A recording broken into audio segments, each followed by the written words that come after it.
Alright guys, I'm going to do 4 journal entries. I found these in my notes and I can't remember the problem that they came from or if they were just made up in class and we talked about them.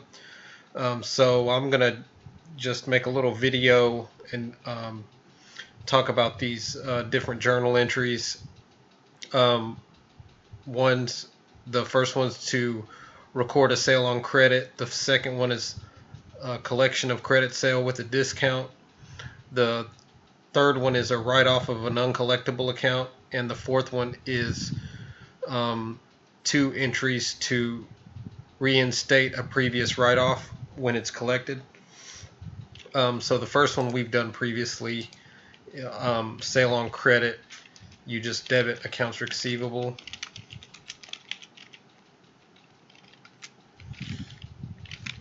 And we're going to use $1,000 as the amount. And credit sales, that's pretty standard. Okay. This one's we've covered before as well. Collection of credit sale. We're going to assume it's a 210 net 30 because we've used that in class. So we would debit cash for 98%.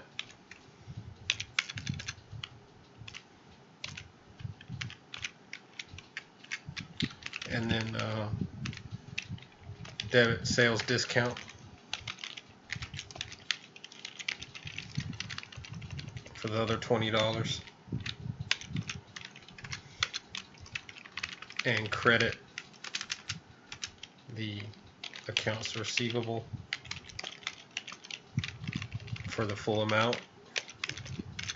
Alright, and these two are the kind of unique entries that we cover in this chapter. So if we're gonna write off an uncollectible amount and then later we're going to collect on it, the debit is to we debit accounts receivable. Oh, pardon me, credit accounts receivable.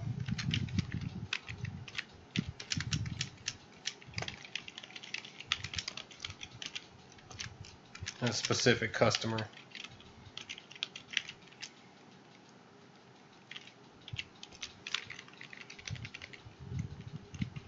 And that's $1,000. And we debit allowance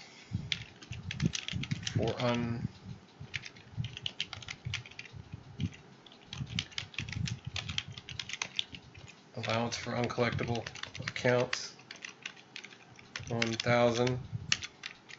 All right, and let's just say later, we go after the customer and they say, well, I can't pay the $1,000, but I'll give you half of it if you forgive my debt. And we say, okay, 50% is better than nothing. We'll take the $500. Well, in that case, we can't just debit cash for $500. I remember the professor saying this because then we wouldn't know, where did that $500 come from. We need to reinstate their account, and then after that, debit cash. So we have to debit accounts receivable for the specific customer. And this makes sense because what if later, they give us $500 and we're like, well, maybe we can get that other $500.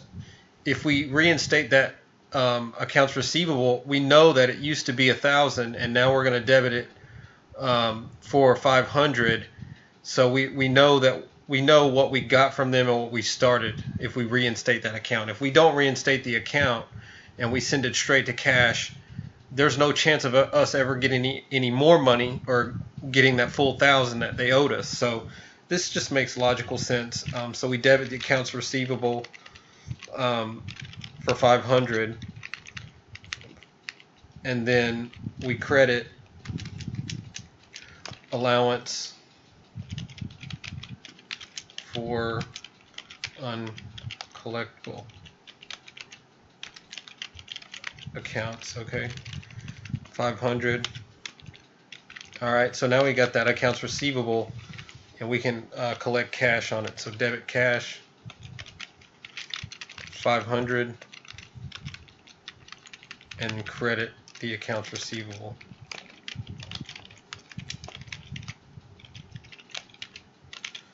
For the specific customer, obviously. I'm not going to write it in there. 500. All right.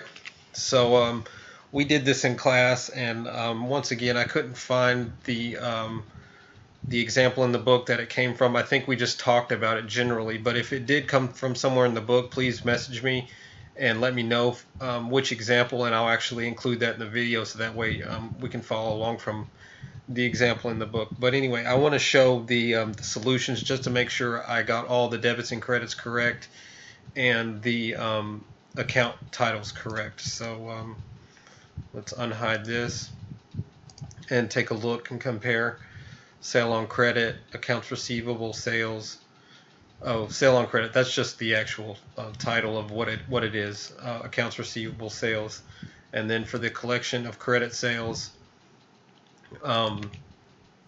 it's cash, $980, sales discount, $20, accounts receivable, $1,000.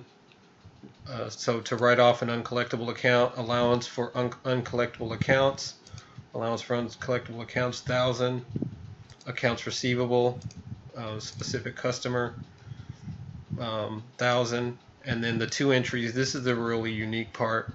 2 entries when a previous write-off is collected. There's the reinstatement of the accounts receivable, and then credit allowance for uncollectible accounts.